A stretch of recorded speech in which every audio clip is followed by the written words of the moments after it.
They say every king fears the blade from behind more than the sword from the front. I never believed that. Not until the day my own soldier looked me in the eyes and told me my time was over. My name is Dominic, the architect Castellano, and for 15 years, I ruled the South District with an iron fist wrapped in silk gloves. I built an empire from nothing, turned street corners into gold mines, made men out of boys and legends out of loyalty. But power has a funny way of attracting wolves, and sometimes the most dangerous wolf is the one you fed with your own hand. This is the story of how a nobody from the gutter rose to challenge my throne, how ambition turned to rebellion, how loyalty became war, and how I learned that in this world the only thing more dangerous than your enemies is the man you call brother. If you think you know how this ends, you're wrong, because in the underworld there are no happy endings, only survivors. Luca Moretti arrived in my city on a freezing December night with nothing but a duffel bag and a chip on his shoulder the size of Brooklyn. He was 22 years old, skinny as a rail, and had eyes that burned with something I recognized immediately. Hunger. Not the kind that a hot meal fixes. The kind that eats you from the inside until you either die or become something else entirely. He came to me through my underboss, Bruno the Hammer Rixa. Bruno had a soft spot for strays, always bringing me kids from the neighborhood who needed work. Most of them washed out in a week. Couldn't handle the pressure, the violence, the constant edge of living one mistake away from a shallow grave. But Luca was different. I could tell from the moment he walked into my office at the back of Salvator's restaurant. He didn't look around nervously like the others, didn't fidget or avoid eye contact. He stood there, hands at his sides, and waited for me to speak first. That was respect. That was discipline. That was dangerous. "You know what we do here?" I asked him, lighting my cigar. The kid nodded once. "I know, Mr. Castellano." "Then you know what happens to people who cross me?" Another nod. "I know that too, sir." I studied him through the smoke. He had a scar above his left eyebrow and knuckles that looked like he'd been punching brick walls his whole life. "Bruno says you're hungry, says you'll do whatever it takes to earn." "I will," Luca said, and his voice was steady as stone. "I got nothing to lose and everything to prove." I liked that answer. It was honest, raw, the kind of truth that only comes from men who have seen the bottom and clawed their way up. "You start tomorrow," I told him. "You'll run errands, collect debts, do whatever Bruno tells you. You don't ask questions, you don't complain, and you never ever speak about family business outside these walls, understand?" "Yes, sir." "Good. Welcome to the Castellano family, kid. Don't make me regret this." For the first 6 months, Luca was invisible. He did his job, kept his mouth shut, and never caused problems. He picked up money from our gambling operations, delivered packages I didn't ask about, and occasionally roughed up guys who thought they could skip payments. Standard soldier work. But I started noticing things. Small things at first. Luca never just collected debts. He memorized names, addresses, patterns. He'd come back with information I didn't ask for. "Mr. Castellano, the guy on Maple Street. He's 2 months behind because he's gambling at the Chinese spot on 5th. Maybe we should have a talk with them about poaching our customers." Smart. The kid was thinking beyond the task, seeing the bigger picture. Then there was the time he handled a situation with the Kozlov crew. Some Russian idiots tried to muscle in on our protection racket in the warehouse district. Most of my guys would have gone in guns blazing, made a mess, brought unnecessary heat.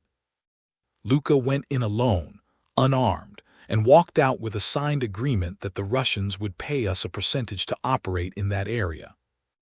"How'd you pull that off?" I asked him, genuinely curious. Luca shrugged like it was nothing. "I told them the truth. They could either partner with us and make money or fight us and lose everything. Smart businessmen know when to negotiate." I laughed. This kid had more brains than half my capos combined. "You've got a future here, Luca. Keep this up and you'll move up fast." "Thank you, Mr. Castellano. I won't let you down." And for 2 years he didn't. Luca became my go-to guy for complicated situations. Need someone to broker peace between warring crews? Send Luca. Need intel on a rival operation? Luca had it. Need someone the men respected but also feared just enough? Luca was your man. I promoted him to capo at 24, the youngest in family history. He controlled 6 crews, managed 3 territories, and brought in more money than anyone else. Bruno warned me once. Boss, the kid's getting powerful, maybe too powerful. I waved him off. He's loyal, Bruno. He knows who gave him everything. That's what worries me, Bruno said. The ambitious ones always remember who has what they want. The first crack appeared on a Tuesday in July. I was having lunch with my wife, Sophia, at our estate when Bruno called. His voice was tight. Boss, we got a situation. Luca's been making moves without clearing them with you first. I set down my fork. Sophia knew that tone. She quietly excused herself. What kind of moves? He took over the docks, just walked in with his crew and told the supervisor that things were changing. Said it was Castellano business, but you didn't authorize it. My jaw clenched. The docks were neutral territory run by a coalition I'd helped build years ago. Taking them over without permission was a declaration, not just against the coalition, against me. Where is he now? At the social club, waiting for you. Tell him I'll be there in 20 minutes, and Bruno, get everyone there. I want witnesses. I drove to the club in silence, my mind racing. Luca was smart enough to know this move would reach me, which meant he wanted it to reach me. This wasn't a mistake, it was a message. The club was packed when I arrived. All my capos, soldiers, associates, everyone who mattered. And there in the center of it all sat Luca, calm, confident, smiling. Mr. Castellano, he said, standing. I was hoping we could talk. You hoped. I walked right up to him, close enough that our noses almost touched. You took territory without my permission. You started a war I didn't approve, and you hoped we could talk. The room went silent. Everyone knew what happened to people who disrespected me. Luca didn't flinch. The docks were losing money. Bad management, skimming, no accountability. I fixed it. In 3 days, I've already increased revenue by 30%. I did it for the family. For the family, I laughed, but there was no humor in it. Or for yourself, Luca's smile faded. Boss, I've given you everything.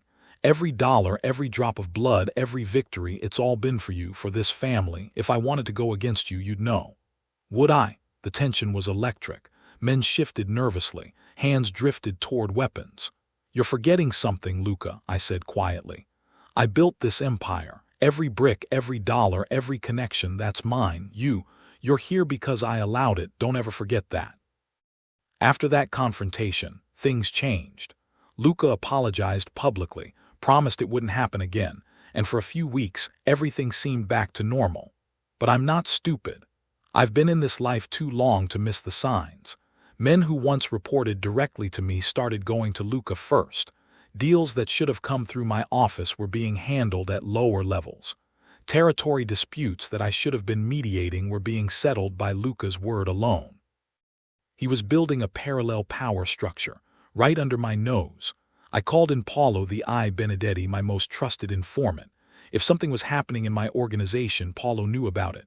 What's the word on Luca? I asked. Paulo looked uncomfortable. Boss, I don't want to speak out of turn, Paulo, he sighed. The young guys love him. They think he's the future. Modern, aggressive, not stuck in old ways. He's been buying loyalty, not with money, with opportunity. Giving guys bigger cuts, more responsibility, telling them under his leadership they'd run the city. My blood went cold. He's planning a coup. Not yet, Paulo said carefully, but he's laying groundwork, building support. When he makes his move, he'll have half the family behind him. I should have killed him right then. Put a bullet in his head and dumped him in the river like I'd done to a dozen traitors before. But something stopped me. Maybe it was curiosity. Maybe it was pride, wanting to see if he actually had the balls to challenge me. Or maybe, deep down, I saw too much of my younger self in him. The hunger, the ambition, the refusal to accept limits. I decided to wait, to watch, to let him make the first real move. I didn't have to wait long. 3 weeks later, Luca came to my office. Alone. No weapons, no backup, just him and his burning eyes. Boss, we need to talk, he said. I gestured to the chair across from my desk. Sit. He sat down, leaned back, completely relaxed, like we were old friends having coffee. The streets are changing, he began. The old rules don't work anymore. Territory wars, percentage cuts, the way we handle rivals, it's all outdated. We're leaving money on the table because we're too stuck in tradition. I lit a cigar, watching him carefully. Go on. I'm not saying your way was wrong. It worked for its time. You built something incredible, but times change. We need to evolve or die. And you think you know how to evolve my empire? Luca leaned forward. I know I do. Give me more control. Let me modernize operations. We could double our income in a year, triple it in 2. The Castellano family could be the most powerful organization in the country. Under your leadership, I said flatly. He didn't deny it. Under new leadership, yes. You'd still be the founder, the legend, but active management, that should be someone younger, someone hungry. The audacity, the sheer breathtaking audacity of this kid. I could have killed him with my bare hands right there. Instead, I smiled. You forget something, Luca. I didn't build this empire by being old-fashioned. I built it by being ruthless, by eliminating threats before they became problems, by understanding that loyalty is earned through fear as much as respect. I stood up, walked around the desk. Luca stayed seated, but his body tensed. You want my throne? You think you can do better? I leaned down until we were eye to eye. Then take it if you can. Luca left that meeting with a choice. Back down or go to war. A smart man would have backed down, apologized, pledged loyalty, lived to fight another day. But Luca wasn't interested in being smart anymore. He was interested in being king. Within 48 hours, he made his move. He didn't come at me directly. That would have been suicide. Instead, he did something far more dangerous. He split the family. Luca called a meeting at his own territory, inviting every capo and soldier in the organization. No permission from me, no traditional protocol, just a direct challenge to my authority. I got word from Bruno within minutes. Boss, half the guys are at Luca's club. He's making his pitch right now. Let him, I said calmly. Let's see who's loyal and who's already bought. I waited 3 hours, then I called my own meeting. At Salvator's, the original seat of power, the place where I'd built this empire from nothing. When I walked in, the room was half full. Half. My heart sank even as my rage burned. These men I'd made, protected, enriched, had chosen to hedge their bets, to see which way the wind blew before committing. Bruno stood beside me, loyal as always. Paulo was there. Big Sal Morty, my oldest friend. Nico the Knife Russo, maybe a dozen others, good men, loyal men, but not enough. Where's everybody else? I asked, though I knew the answer. Bruno's face was grim. With Luca, boss, he's promising them the world. New territories, bigger cuts, a seat at the table. All they gotta do is back him. I nodded slowly. Then we know where we stand. I looked at the men who had stayed. These were the ones who understood what loyalty meant, what family really was. Not about money or opportunity, about blood, about honor, about standing with the man who'd stood with you when no one else would. Gentlemen, I said quietly, we're at war, not with outsiders, not with rivals, with our own. Big Sal cracked his knuckles. Just say the word, boss, we'll end this tonight. No, I said, this isn't about bullets, not yet. This is about showing everyone in this city who really runs things. Luca thinks he can take my empire. Let him try. And when he fails, everyone will remember why I'm the boss. The war started small. Shipments that should have gone to Luca's territories mysteriously disappeared. His collection crews got intercepted. Deals he tried to make fell through when I called in favors from old allies. I wasn't trying to destroy him yet. I was testing him, seeing if he had the spine to really fight. He did. Luca retaliated by hitting my gambling operations. 3 of my card games got raided by cops who were suddenly very interested in illegal activities. Coincidence? Not likely. He'd bought someone in the precinct. Then he went after my suppliers. One by one, they started refusing to do business with me, citing new partnerships and better opportunities. Luca was offering them protection, better rates, promises of expansion. He was playing the game exactly how I taught him. Smart, ruthless, strategic. I had to admit I was almost proud. Almost. The first real blood spilled on a Thursday night in September. One of Luca's lieutenants, a hot-headed kid named Paulie, decided to send a message. He and 3 guys ambushed Paulo outside his house. They didn't kill him. That would have been a point of no return. Instead, they beat him badly. Broke his arm, cracked 3 ribs, left him bleeding in his driveway with a note pinned to his jacket. Tell Dominic the old man's time is over. When I got to the hospital and saw Paulo's face, swollen, bruised, barely recognizable, something inside me went cold. Not angry, not hot, ice cold. The kind of cold that makes men like me very, very dangerous. Who did this? I asked quietly. Paulo could barely speak through his broken jaw, but he managed one word. Paulie. I nodded, stood up, kissed Paulo's forehead like he was my son. Rest, I'll handle this. Bruno was waiting outside the room. What do you want us to do, boss? I looked at him, and he actually took a step back from what he saw in my eyes. Find Paulie, bring him to the warehouse, alive, and tell Luca I want to meet, neutral ground, tomorrow night. Tell him if he's got the balls to challenge me, he's got the balls to face me. He met at the old steel mill on the edge of town. Neutral territory. No weapons allowed, just 5 men on each side. I brought Bruno, Big Sal, Nico, and my nephew Marco. Luca brought his top guys, men who used to be mine. The betrayal stung more than I wanted to admit. We faced each other across 50 feet of empty warehouse floor, like gunslingers in an old western, waiting to see who'd draw first. You wanted to talk, Luca called out. So talk. I walked forward slowly, hands visible, showing I wasn't armed. Luca did the same. We met in the middle, 2 men who'd been family, now something else entirely. You beat my guy, I said calmly. That crosses a line. Your guy, Luca laughed. He's been spying on me for weeks, reporting my every move. He got what spies get. He was doing his job, being loyal to the man who made him. Exactly, Luca said. Loyal to you, not to the family. That's the problem, Dominic. You think the family is you. But it's bigger than any one person. Hearing him use my first name, not Mr. Castellano, not boss, just Dominic, told me everything I needed to know. We were past the point of reconciliation. Let me tell you something, kid, I said, stepping closer. I built this family when you were still in diapers. Every dollar that flows through this organization, every connection, every ounce of respect, I earned it. Through blood, through sacrifice, through doing things that would make your stomach turn. You think you can just take that just because you're young and ambitious? I don't think I can take it, Luca said. I know I can, because the world's changed, old man. Your way of doing things, it's dying. The men know it, the streets know it, even you know it deep down. That's why you're scared. I could have hit him, should have hit him, but I smiled instead. Scared? Boy, I've killed men twice your size for half the disrespect you've shown me. The only reason you're still breathing is because I'm curious. I want to see how far you'll go, how much you're willing to lose. I'm willing to lose everything, Luca said without hesitation, because I know I'll win. We stood there nose to nose, 2 bulls ready to charge. Then I stepped back. You want war, you've got it, but don't say I didn't warn you. This city isn't big enough for both of us. One of us is leaving in a body bag. Luca smiled. Cold, confident, terrifying. I know, but it won't be me. After that meeting, all pretense of civility died. This wasn't a business dispute anymore. It was personal, it was existential. Only one of us could survive. Luca struck first.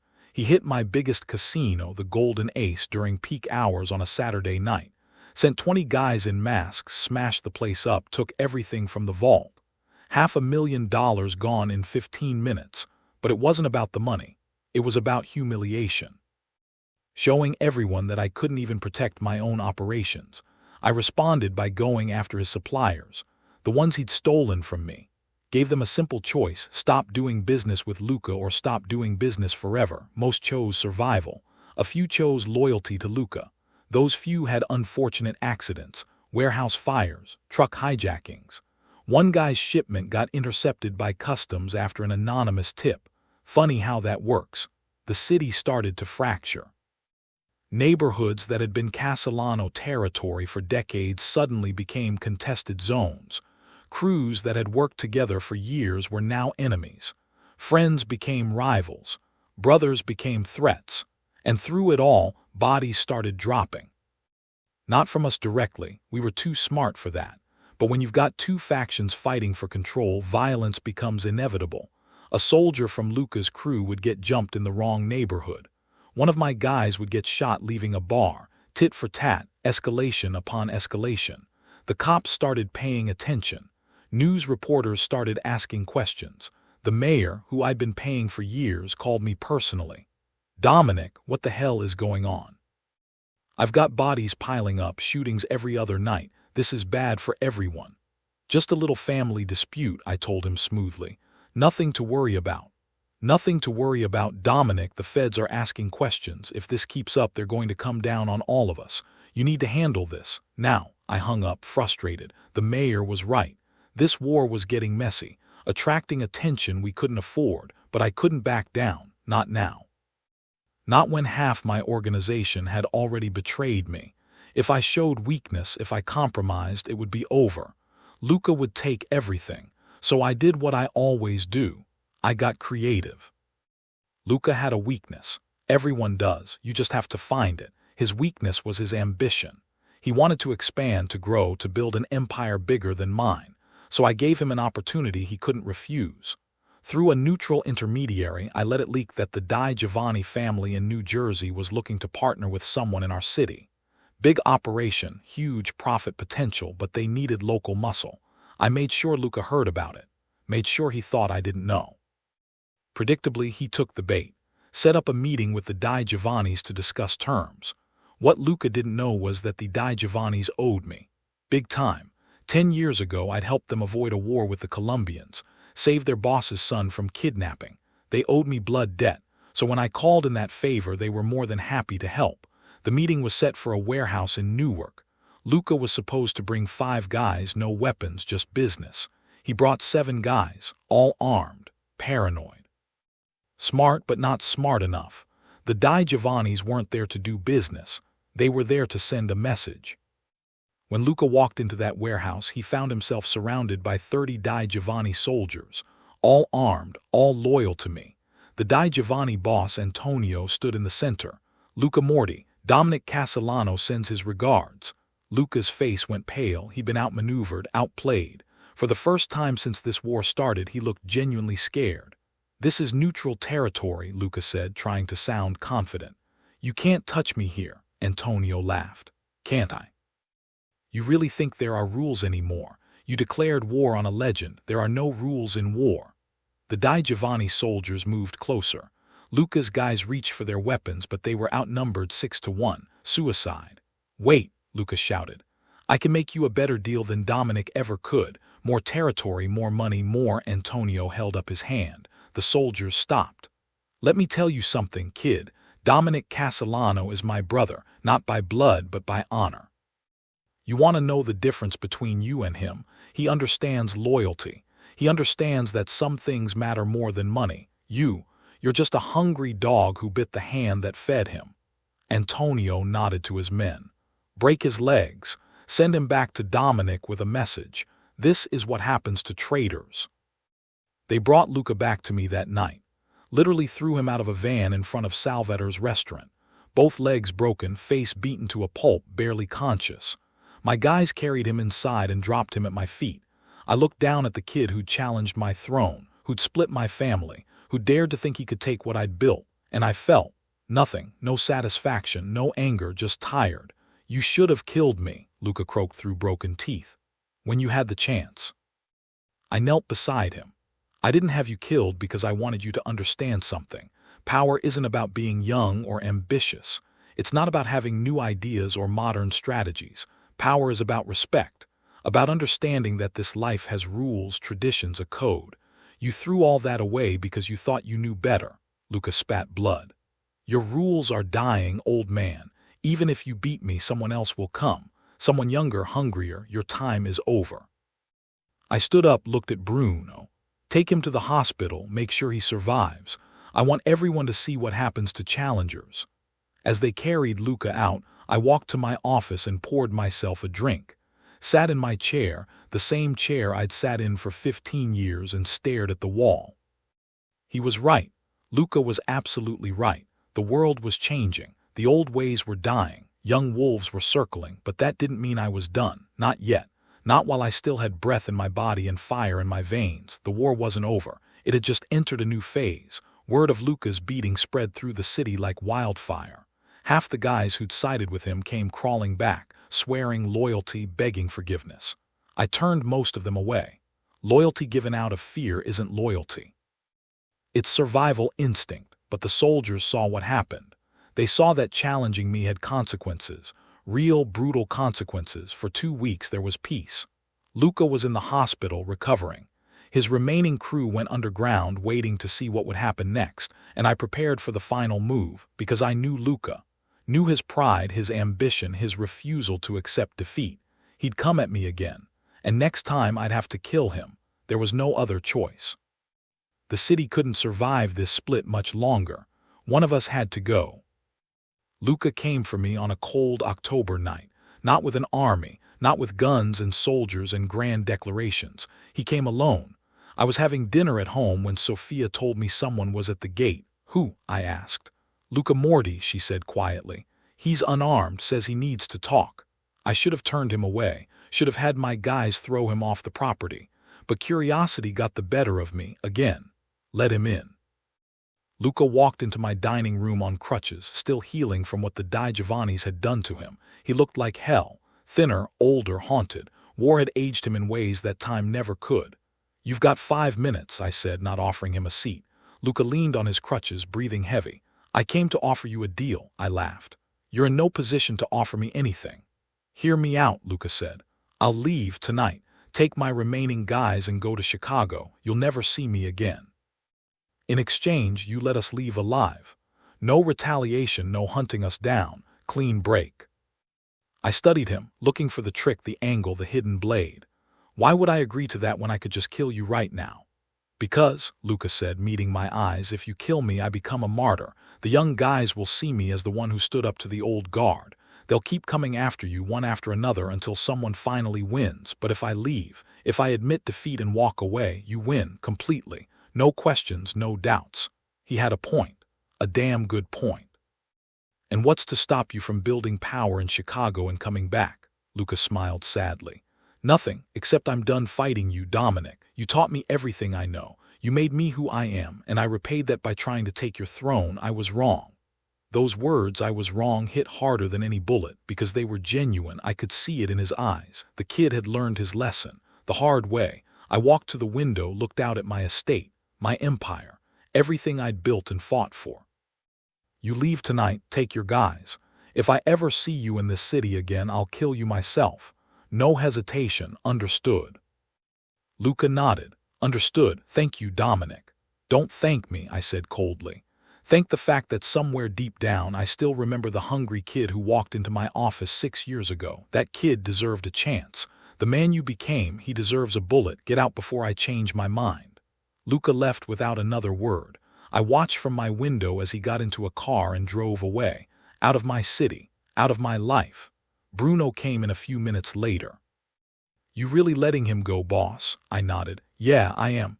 Why? I turned to face him. Because killing him would be easy. Letting him live knowing he lost. Knowing he'll spend the rest of his life wondering if he could have won. That's the real punishment. Bruno smiled. You're a cold man, Dominic Castellano. That's why I'm still here. That was 3 months ago. Luca kept his word. He's in Chicago now, running small operations, building from the bottom again. I hear he's doing well, making money, staying out of trouble. Maybe he learned something after all. As for me, I'm still here, still running the Castellano family, still the boss, but things have changed. I'm more careful now, more aware that power is temporary, that every empire eventually falls, that today's king is tomorrow's memory. I brought in new blood, young guys who are loyal but not ambitious. Guys who understand that there's a difference between wanting success and wanting a throne. And I started grooming my nephew Marco to take over someday, when I'm ready, when it's time. The streets are quiet now. The war is over. But I know it's just a matter of time before the next challenger appears. The next hungry kid with burning eyes and big dreams. That's the nature of this life.